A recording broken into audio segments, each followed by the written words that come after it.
Hello everyone, happy Sunday सभी लोगों को। और जय माता दी गाइस। और दोपहर के बज गए हैं, एक एक बज गया है शायद, ऐसे ही टाइम होगा। लंच वगैरह हो गया, सब कुछ। ब्लॉग चल रहा है कंटिन्यू, ब्लॉग भी बना रहे हैं। और आप लोगों से कुछ मैं बात करना चाहती थी वीडियो में। क्यों मुझे खुद नहीं पता, बस मैं ऐसे ही लेटी थी, मेरा थोड़ा मन हुआ कि चलो वीडियो अपलोड बना के डालते हैं।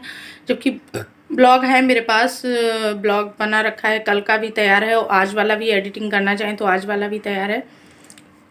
लेकिन मैं ये वीडियो आप लोगों के लिए स्पेशल बना रही हूँ, क्योंकि जो कि मुझे लगा, देखो मैं हूँ चाहे कोई भी हो, जिसे जो सही लगता है वो वही करता है। अब आपके मन में क्या चल रहा है मैं नहीं जानती, मेरे मन में क्या चल रहा है आप नहीं जानते हो, और कौन क्या करना चाहते हैं किसी को नहीं पता है। तो मेरे मन में यही ख्याल आया, तो मैंने कहा चलो वीडियो बना के अपलोड की जाए। मैं आज लेटे लेटे ये सोच रही थी कि जैसे कि रमा दी के ब्लॉग सभी लोग देखते होंगे, हम ही नहीं कोई अनोखा देखते हैं। तो मैं रमा दीदी को जो है बहुत दिन से फॉलो करती थी, और मैं उनके ब्लॉग भी देखती थी और मुझे कुछ अच्छा लगता था। तो आप लोगों को बता दें कि उनके जब ब्लॉग आप देखती होंगी तो वो कितनी सावधानियां बरतती थी, सभी लोगों को मालूम होगा। वो कोई ऑनलाइन चीज़ मंगाती थी, पहले उसको जो है बाहर एक दिन के लिए क्वारंटीन कर देती थी उस सामान को, उसके बाद उसको सैनिटाइज करके बेकायदा तब अंदर लाती थी, अपने बच्चे को भी नहीं छूने देती थी। और जब बाहर जाती थी तब कितना सोशल डिस्टेंसिंग पालन करती थी। उनके हस्बैंड थे वो भी बहुत पालन करते थे, टाइम टाइम पे सैनिटाइज करना, मास्क यूज़ करना, क्योंकि ब्लॉग देखते हैं तो सब कुछ पता रहता है हर चीज़। और अपने बच्चे को कितना सेफ रखना, ज़्यादातर वो बाहर घूमने भी नहीं जाते थे। एक तरीके से उनके ब्लॉग देखे जाएं तो वो बाहर घूमने भी नहीं जाते थे, ज़्यादातर घर में ही रहते थे। कभी कभार हो गया बाहर खाना पीना, अगर कोई गए तो गए। यहाँ तक कि वो कोई भी पार्टीज करती हैं, कोई कुछ भी फंक्शन सेलिब्रेट करती हैं तो अपना घर में ही बस अपना और नंदिनी और भैया के साथ में कर लेती थी। बर्थडे वगैरह सब कुछ अपना बना लिया, खुद खा पी लिया। जहाँ तक कि हम देखते हैं उनके ब्लॉग, बाहर आना जाना उनका बहुत कम रहता था और बहुत सावधानी बरतती थी। और जितनी भी शॉपिंग करती थी वो ऑनलाइन शॉपिंग करती, कभी मैंने उनको इस तरीके से शॉपिंग करते ज़्यादा नहीं देखा। हाँ देखा है, जैसे मॉल वगैरह कहीं गई हैं कपड़े वगैरह खरीदे, इस तरीके से भीड़ भाड़ी वाली जगह शॉपिंग करते हुए भी नहीं देखा। ज़्यादातर ऑनलाइन सामान मंगाते हुए मैंने उनको देखा है। तो इन सब चीज़ों को देखा जाए कि उनकी तरह सावधानी बरतना शायद हम भी नहीं इतना बरतते होंगे।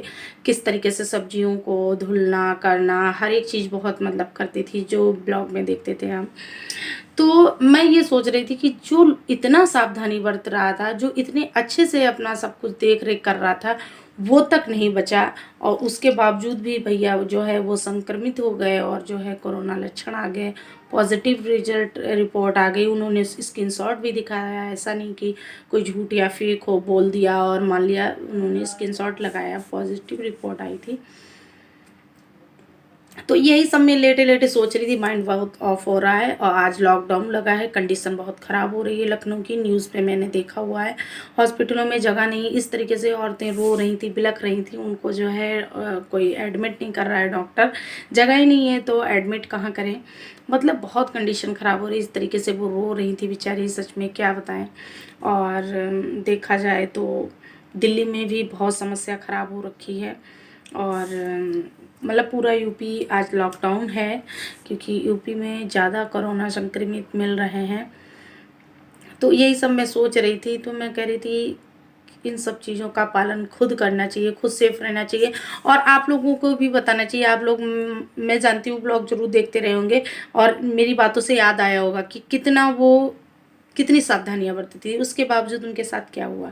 2-3 दिन से उनके ब्लॉग भी नहीं 2 दिन से आ रहे हैं। अब आप लोग समझ लो सच में कितनी कष्ट में हैं, और ब्लॉग नहीं आ रहा है। जिसका हस्बैंड क्वारंटीन होगा उसको मतलब ऐसा ऐसा हो रखा होगा, वो क्या बीतती होगी उन पर अपने छोटे से बच्चे को लेके। और वो दिन भर माइंड चलता रहता होगा। जब हम लोग इतना सोचते हैं तो उनका तो खुद का सामने ही सब कुछ फेस कर रही हैं।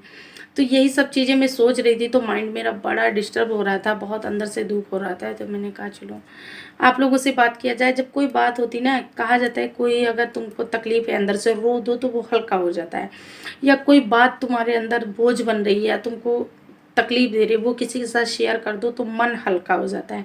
बस मेरे साथ भी यही हो रहा था, मैं लेटे-लेटे यही सोच रही थी। मैंने कहा चलो आप लोगों से बात किया जाए, वीडियो अपलोड किया जाए, आप लोग प्यारे-प्यारे कमेंट करेंगे, प्यारी-प्यारी बातें बताएँगे तो कुछ मेरा भी मन हल्का होगा। और आप लोगों को मैं यही कहना चाहूँगी कि आप लोग भी जितना हो सके उतनी सावधानियाँ बरतिए, जितना हो सके घर पे रहें, बाहर मत जाएँ, बाहर का कुछ मत खाएँ और जो है टाइम-टाइम पे हाथ सैनिटाइज़ करना, बाहर निकलना मास्क लगाना। सिर्फ अब यही रह गया, कोई चीज़ काम नहीं आ रही, ना कोई दुआएँ काम आ रही, ना कोई दवाई काम आ रही, ना कोई डॉक्टर काम आ रहा, ना पैसा, ना सोर्स, कुछ नहीं। जो भी है सो अपनी खुद की सुरक्षा और भगवान पे भरोसा, बस 2 ही चीज़ें बची हैं, सारा विज्ञान फेल हो रखा है। तो मैं भी यही कहना चाहूँगी आप लोगों से, आप लोग भी जो है बहुत ख़्याल रखें अपना, बहुत बहुत ज़्यादा जितना हो सके उतना ध्यान रखें।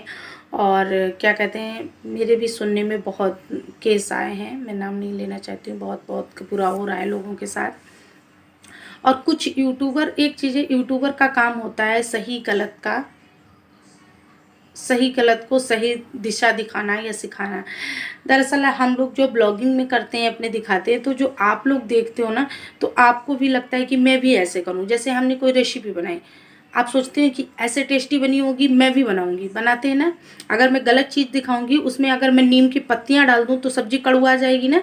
तो आप लोग भी तो सोचेंगे नेहा जी ने नीम की पत्ती डाली थी, हो सकता कुछ तो रहा होगा इसमें, हम भी डाल के देखें, आपकी सब्जी खराब हो जाएगी ना। हम पूजा कर रहे हैं, अगर हम पूजा सही दिशा में भगवान को रख के कर रहे हैं या सीधे हाथ से कर रहे हैं, जो भी मतलब पूजा से रिलेटेड कोई भी चीज़ आपको बता रहे, तो आपको भी लगता होगा कि नेहा जी ऐसे कर रही हैं, ऐसे पूजा करना चाहिए, ये अच्छा होता है, लगता होगा ना। तो आप भी कोशिश करते होंगे। अगर वही हम गलत पूजा, गलत दिशा में भगवान को रखें, उल्टे हाथ से पूजा करें और वगैरह वगैरह ऐसी पूजा, तो आप सोचे होंगे नेहा जी तो कर रही हैं, हो सकता है शायद ऐसे, लाओ हम भी करके देखें। होता होगा ना कि इनको नहीं कुछ फ़र्क पड़ रहा है, मेरे को क्या होगा, इस तरीके से। तो कुछ तो बड़े यूट्यूबर मतलब ये सिखा रहे हैं कि बाहर घूमना। कुछ यूट्यूबर तो इतना बाहर घूम रहे हैं इस टाइम पे, इस प्रेजेंट टाइम पे इतनी दशा खराब चल रही है, उसके बावजूद कुछ यूट्यूबर इतना घूम रहे हैं, वहाँ पिकनिक मना रहे हैं और उनको किसी भी चीज़ से, कोरोना से कोई मतलब नहीं है, इतना घूम रहे हैं। तो हमारी जो आम जनता होती है, जो हमारी वीडियोस देखती है, तो उसके भी माइंड में यही आता है, जब ये ऐसे घूम रहे हैं ऐसे बाहरी बाहरी लोगों के साथ में, तो इनको नहीं कुछ हो रहा तो मुझे क्या होगा, ये सोचने लगते हैं। तो यूट्यूबर का काम होता है सही और गलत को दिशा दिखाना। तो जो हम करेंगे वही तो आप करेंगे ना, सब तो नहीं करेंगे जो, लेकिन कुछ लोग तो सोचते होंगे इनको नहीं कुछ हो रहा तो मुझे क्या होगा, मैं भी करके देखूं। तो कुछ यूट्यूबर तो ये सिखा रहे हैं, हो सकता सच है पर कड़वा है, किसी को बुरा लग जाए, मैं नाम नहीं लेना चाहती हूँ। और अगर आप यूट्यूब पर एक्टिव रहते हैं, सबके वीडियोस देखते हैं, तो खुद ही समझ रहे होंगे कौन है कौन नहीं। पहले तो बहुत बड़ी बड़ी बातें किया करते थे और इतना मतलब वो सब, और इतना सब फैला दिए हैं, यहाँ यहाँ घूम रहे हैं और कोई भी कुछ अच्छा नहीं सिखा रहे हैं। मुझे नहीं लग रहा है कुछ अच्छा सिखा रहे हैं, क्योंकि ऐसे टाइम पे लोगों को सजेस्ट करना चाहिए अच्छे से घर में रहें, सेफ रहें, इस तरीके से रहें। तो वो वहाँ पिकनिक मना रहे हैं, तो ये गलत इफेक्ट पड़ रहा है ना लोगों पे। तो कृपया करके ऐसी वीडियोस, मना तो नहीं कर सकते, हम तो कुछ नहीं कर सकते, लेकिन हाँ आप लोगों से कह सकते हैं ऐसे लोगों की वीडियोस को देखकर बिल्कुल अपने ऊपर कोई भी चीज़ फॉलो मत करें। सिर्फ इतने टाइम जो भी करना है तो सिर्फ सुरक्षित रहना है, अपना खुद का ध्यान रखना है। तो चलिए, अगर कुछ ज़्यादा बोल दिया हो, कुछ गलत बोल दिया हो तो प्लीज़ माफ़ करिएगा। कुछ लोगों को तो बुरा लगेगा, बकबक लगेगी, मुझे कोई फ़र्क नहीं पड़ता, जो मुझे समझ आया मैंने बता दिया। चलिए, जय माता दी।